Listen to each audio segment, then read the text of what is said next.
What if the energy crisis ended overnight? Would you believe it? That's exactly what the world thought in 1989, when cold fusion burst into the headlines. Two scientists promised clean nuclear energy, without radiation, without waste, without giant reactors. For a moment, the dream of endless power felt within reach. If you've ever wondered why this miracle disappeared, or if it could rise again, you're not alone. Today, we dig into the science, the skepticism, and the surprising return of cold fusion research. The 1989 shockwave. In the spring of 1989, the scientific world was shaken. Two chemists from the University of Utah, Martin Fleischmann and Stanley Pons, walked into a press conference. They did not bring complex machines or massive reactors. Instead, they described a simple tabletop experiment using heavy water and a palladium electrode. Their claim was extraordinary. They said the setup had produced heat that ordinary chemistry could not explain. The reaction seemed to occur at room temperature. No dangerous radiation, no heavy shielding, no nuclear waste. It sounded like a dream come true. Within hours, the story spread. Television networks called it a breakthrough. Newspapers hailed it as a revolution equal to the splitting of the atom. For investors, the idea of endless clean power was irresistible. Money began to flow toward the Utah team. Government officials asked whether the energy crisis had already been solved. The public could not ignore the promise. Imagine power plants replaced by small boxes. Imagine villages lit without coal or oil. Imagine homes heated without smoke or waste. The scale of possibility captured every imagination. Inside lecture halls, cameras followed the two men. They were treated like pioneers standing on the edge of a new age. The moment felt historic. For a short time, the world believed nuclear power might be made safe, simple, and small. Hype to backlash. Excitement turned to questions almost right away. Physicists who worked with fusion every day were doubtful. They knew real fusion leaves clear signs. It releases neutrons. It gives off strong radiation. It changes matter in ways that can be measured.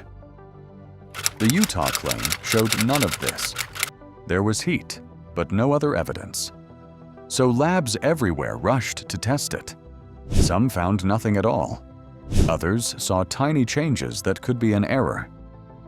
The results did not line up. Within months, the story shifted. News outlets that once praised the work now call it a failure. Funding began to disappear. Journals refused to print the papers.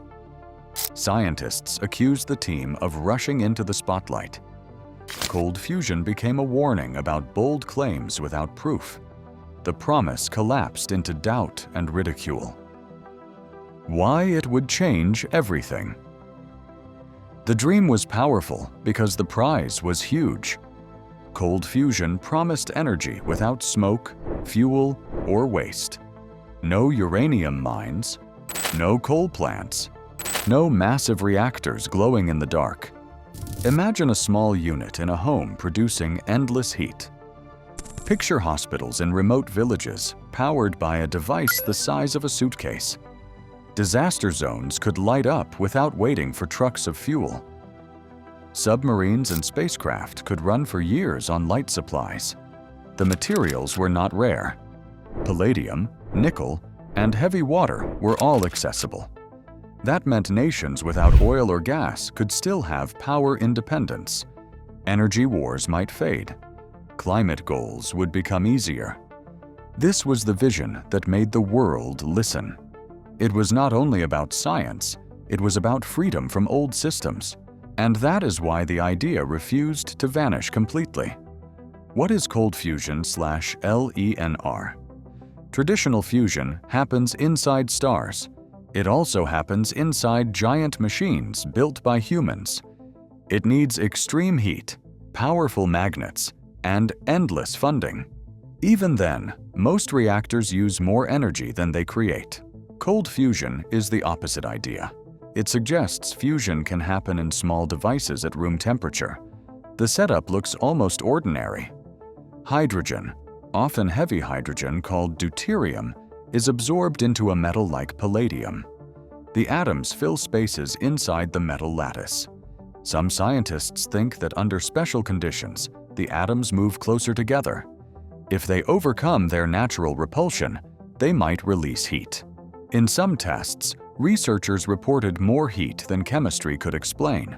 Sometimes they even found helium alongside it. Because the phrase cold fusion carried too much baggage, a new term appeared. It became known as low-energy nuclear reactions, or LENR. Replication wars. After the announcement, labs across the world tried to repeat the claim. Some had direct contact with the Utah team. Others used their own setups with palladium and heavy water. At first, there was hope.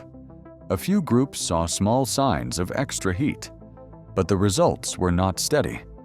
One day, a signal appeared. The next day, it was gone.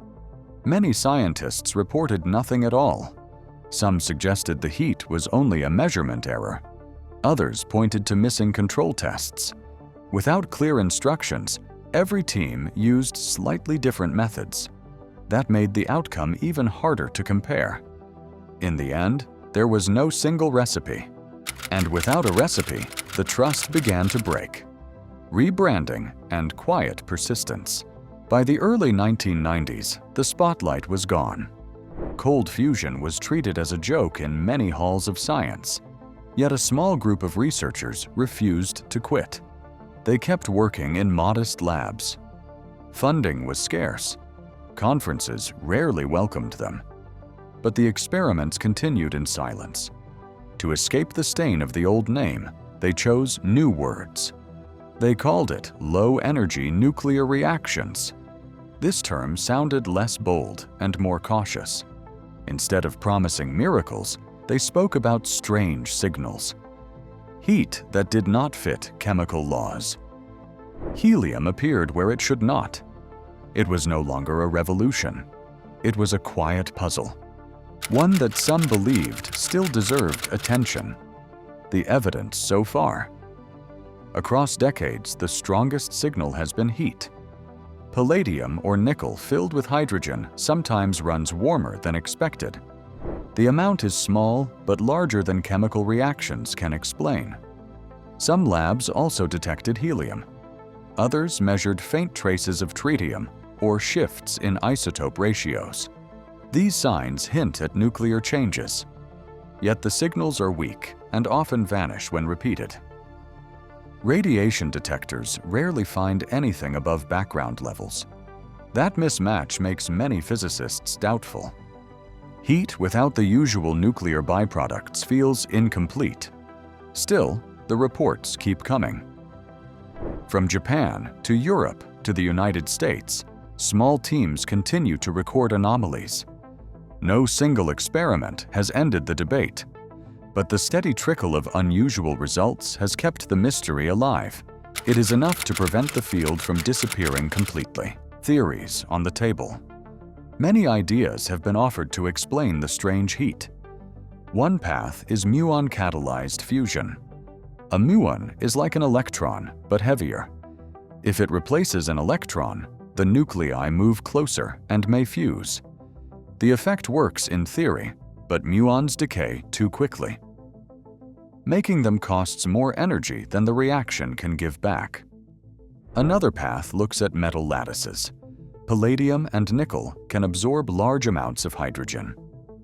Inside the lattice, atoms are packed tightly together. Some scientists think quantum effects may lower the barrier between nuclei. This could allow rare fusion events at room temperature. Others believe isotopic shifts or unknown nuclear processes may be at play. None of these ideas is proven, but they keep researchers asking if something new hides in solid matter. The radiation paradox. Normal fusion always brings radiation. Neutrons fly out. Gamma rays flash. The signs are clear and hard to miss.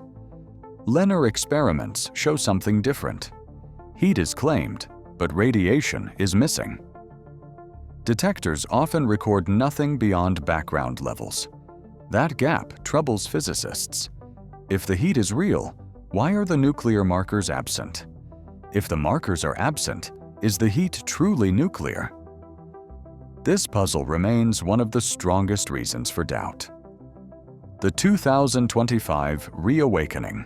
Decades after the first claims, interest has quietly returned. By 2025, new labs began to revisit the question. This time, the work came with government funding. Military agencies showed interest in compact energy systems. Projects in Europe explored controlled experiments with better tools. Universities in Japan partnered with private companies to test small devices. US defense labs built laser-driven setups to check for hidden signals. The focus was no longer bold promises. It was about careful data and tighter methods. Institutions wanted to know if any part of the mystery was real. The headlines of 1989 were gone, but the research had stepped back into the light. And now the question could not be ignored. Skepticism versus persistence. Skepticism remains strong in the scientific world. Most physicists see LENR as a distraction. They point to weak data and poor replication. They argue that energy without radiation breaks known rules. Yet small groups continue to test. They believe the signals, though rare, are worth studying.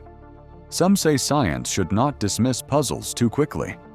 Others warn that ignoring anomalies only delays answers. The divide is sharp. One side sees wasted effort. The other side sees a hidden door. And that tension keeps the debate alive even today. Cold fusion began as a claim too bold to ignore. It collapsed under doubt, but never fully died. Decades later, it still lingers as an unfinished question. The evidence is scattered. The theories are uncertain. No working device has appeared. Yet small signals keep calling for attention. Perhaps the effect is real, but fragile. Perhaps it is only an error. Either way, testing matters. Science grows by chasing mysteries, even those that seem unlikely. Cold fusion may never power the world, but its story reminds us that discovery often hides in places we least expect.